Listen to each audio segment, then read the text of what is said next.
Bienvenue dans l'émission Saveurs divines.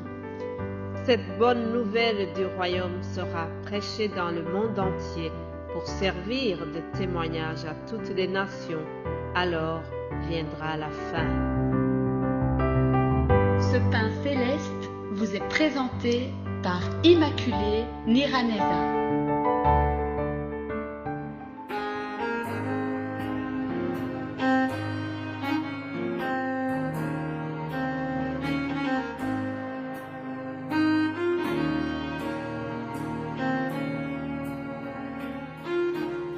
Bienvenue très chers amis à l'écoute de cette émission, que le nom de l'Éternel soit loué.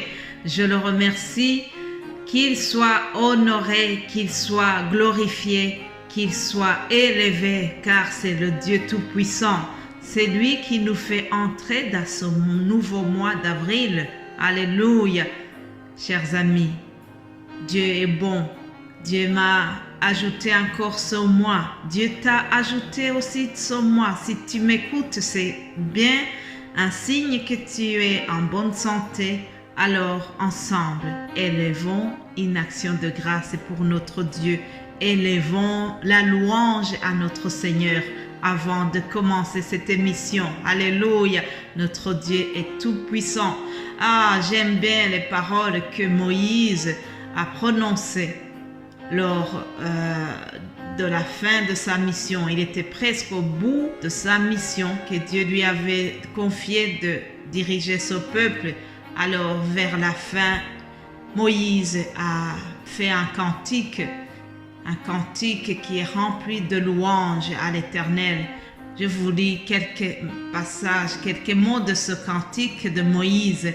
Alors il dit: « Sachez donc que c'est moi qui suis Dieu, et il n'y a point de Dieu près de moi. Je fais vivre et je fais mourir. Je blesse et je guéris. Et personne ne délivre de ma main. Car je lève ma main vers le ciel et je dis: je vis éternellement. » Alléluia.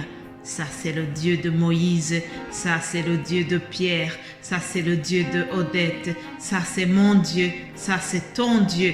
Tu peux vraiment citer tous les gens que tu connais qui croient à ce Dieu-là. Alors, élevons l'honneur et la louange à notre Dieu. Alléluia. Bien-aimés en Christ, Moïse a continué dans le chapitre 33 en parlant toujours à Israël. Alors il lui a dit que tu es heureux, Israël, qui est comme toi, un peuple sauvé par l'Éternel, le bouclier de ton secours, l'épée de ta gloire. Ah, que tu es heureux, toi qui écoutes aussi les paroles de Dieu et qui les mets en pratique. Que tu es heureux, toi qui as cru en Jésus-Christ, toi qui as cru à ce Fils de Dieu qui nous a été envoyé, toi qui donnes la valeur à la mort et la résurrection de Jésus-Christ, tu es vraiment heureux. Alléluia. Comme vous le savez, cette semaine, nous allons continuer en vous parlant de ce cheminement que Jésus a eu, des souffrances qu'il a subies à la croix. Les souffrances, c'était dans un seul but, le but de nous sauver. Nous allons voir encore comment toutes ces souffrances avaient déjà été prédites par les prophètes. Ésaïe notamment a parlé de ces souffrances. Écoutez ce que le prophète avait annoncé quelques siècles avant que cela arrive. Ésaïe avait dit: « C'est de nos douleurs qu'il s'est chargé, et nous l'avons considéré comme puni, frappé de Dieu et humilié. Mais il était blessé pour nos péchés, brisé pour nos iniquités. Le châtiment qui nous donne la paix est tombé sur lui. Et c'est par ses meurtrissures que nous sommes guéris. » Amen. Bien-aimés en Christ, Jésus a souffert à la croix. À la croix, Jésus a porté nos péchés.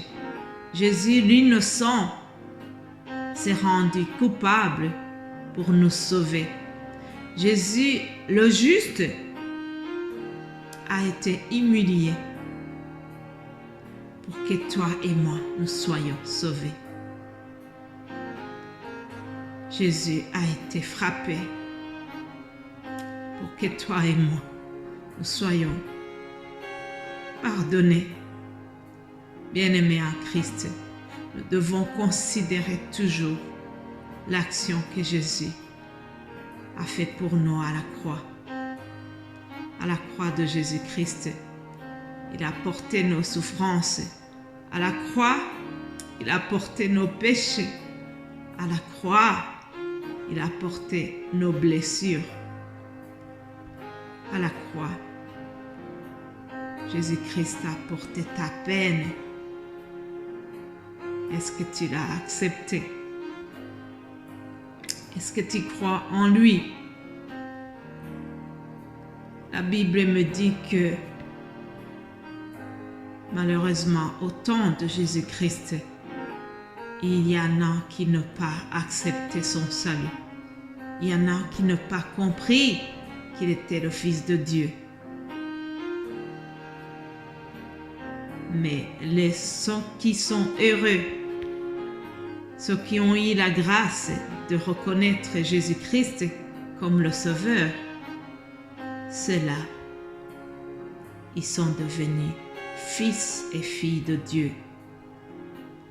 Je prie que pendant cette semaine encore, si tu ne l'as pas encore fait,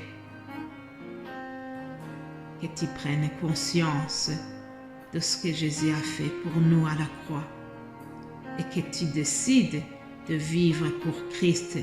Ça serait vraiment la meilleure décision de ta vie. Bien-aimé en Christ, nous allons prier.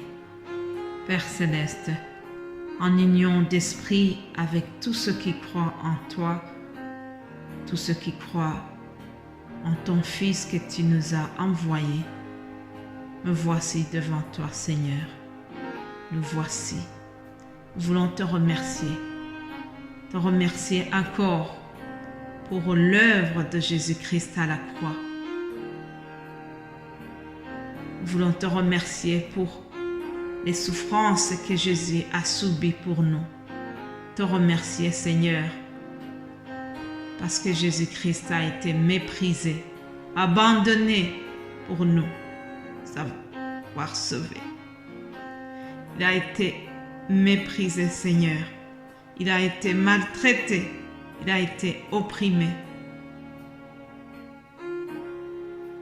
La parole me dit qu'il n'a point ouvert la bouche. Il était semblable à un agneau qu'on mène à la boucherie.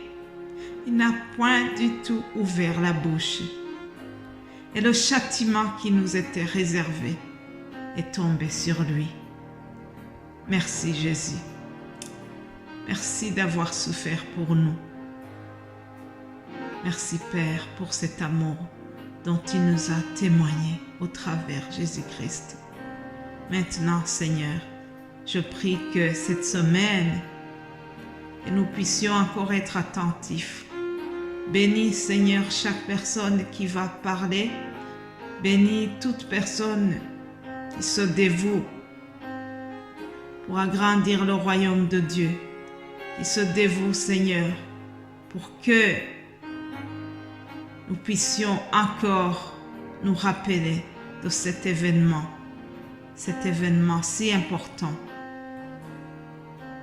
qui a fait que Jésus-Christ a porté toute l'humanité à la croix. Seigneur, donne-nous la force, que ton esprit soit sur nous, que ton esprit nous inspire encore et que nous puissions comprendre et surtout que nous puissions donner l'importance à la croix. Merci Seigneur. Merci d'amener tous ceux qui sont perdus. Que ton Saint-Esprit les touche et qui se tournent vers le Christ. C'est au nom de Jésus-Christ que j'ai prié. Amen.